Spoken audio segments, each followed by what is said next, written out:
Imagine a man with not one, not two, not 10, but over 100 wives, and together they have 500 children. This isn't a legend or a movie. It's a real life story of King Abumbi, the traditional ruler of Bafut in northwestern Cameroon. He is one of the few kings in the world living a life that seems straight out of a history book. But it's all happening right now. It's real. So who is King Abumbi? King Abumbi II became ruler in 1968. He took reign after the passing of his father. His father was a respected progressive ruler who had opened the door of tradition to the outside world. According to Bafut tradition, when the king dies, the son inherits everything, including the previous wives of the king. Imagine, imagine inheriting your father's wives, which is your stepmother. Understand that it's not really that much of a creepy situation because the wives of the previous king might still be the same age with the son. So wives are something you inherit in that culture.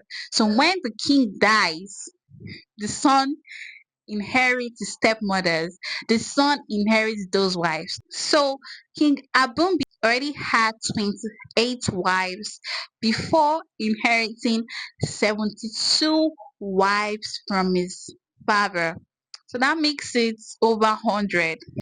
That's really 100 wives. Like, wives, women are seen as inheritance in that part of Africa. It's easy to judge, but it's their culture, it's their tradition. So we are not going to do that. We're not going to judge people's culture or tradition, even though it might seem weird to some of us. It might seem really weird to inherit your own stepmothers plus the 28 wives you already have. So the total is 100 wives, and it makes him one of the most polygamous kings still living today. And it did not end there.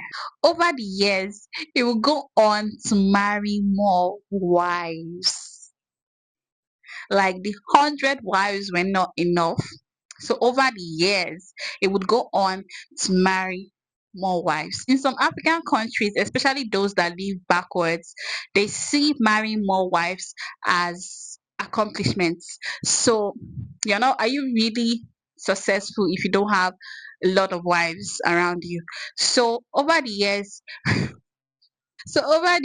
he will go on to marry more wives and expand his family. I can't imagine someone being with more than 100 wives. Like how do you do it? Like please explain how. Do you how how how do you go from this wife to this wife to this wife and up to 100, like more than 100, because he went on to get married to other wives. So he expanded his family and deepened his cultural responsibilities. And what's more fascinating is that King Abumbi now have over 500 children with these wives. So I'm just imagining how he's going to explain to the children how this happens.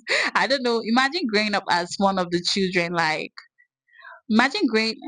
That's almost the whole village. Imagine growing up as one of the children. I would be so confused. I'll be like, Dad, how did you do this? How did you, Mom? How did you? How?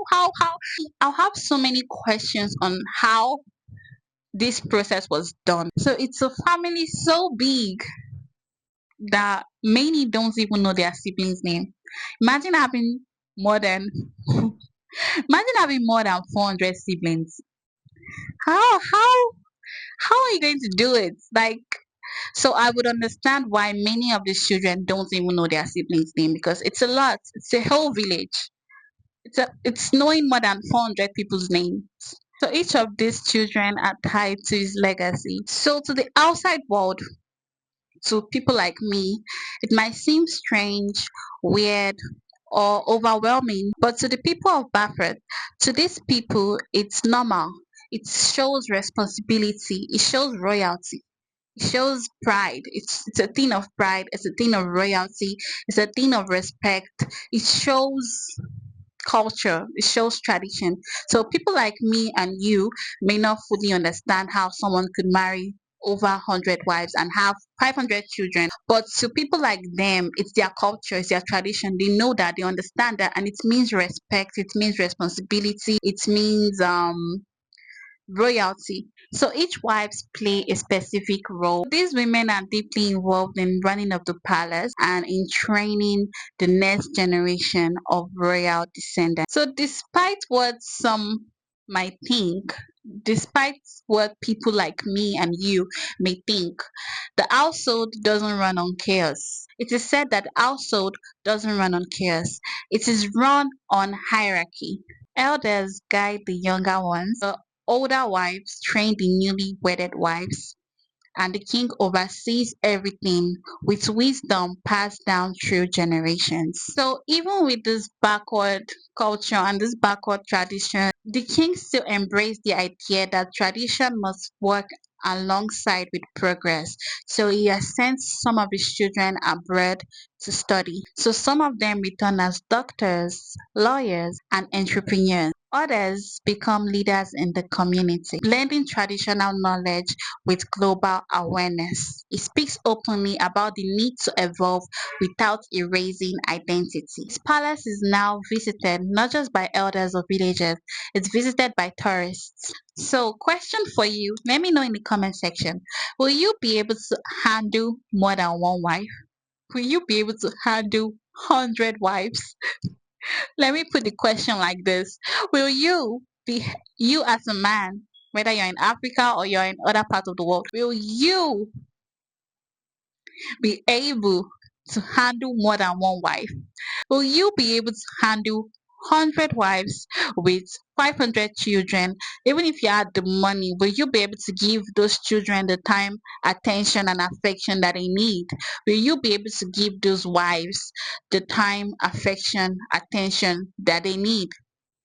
Will you be able to do that? And for the ladies, what do you think about this? Can you be a wife to a king that has more than 400 wives? Will you be willing to give children to a king that has up to 500 children? And yeah, I'm not judging the king. Okay, what might seem weird to me is normal to other people. Okay, so as a woman, will you, if you were given the opportunity, let me know in the comment section, if you were given the opportunity to be a wife to that kind of king and to give children to someone that has over 500 children, will you do that? Let me know in the comment section. I can't imagine myself being with someone that have over 100 wives. I don't do well with polygamy. So to the ladies out there, some ladies are cool with polygamy. And I'm not saying it's a bad thing, but it doesn't work for everybody. It doesn't work for me. And it might work for some other people. It might work for some other ladies. Some ladies might enjoy polygamy. Some men love it. What do you guys think? Let me know in the comment section. And if you're a polygamous man, let me know what you think about the whole story. If you're a polygamous man that have like 2 to 3 wives, are you willing to get up to 100? Okay. This king can afford to get more than 100 wives, but you that don't have anything to your name should not be aiming for more than one wife and more than 2 kids. Okay, so that's my opinion. A lot of men be boasting and saying, "Oh, I want more than one wives. I'm polygamous in nature." But can you afford to be polygamous in nature? Let me know what you think in the comment section.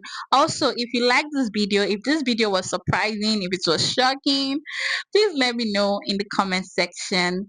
Leave a like and subscribe to my channel. Thank you for watching.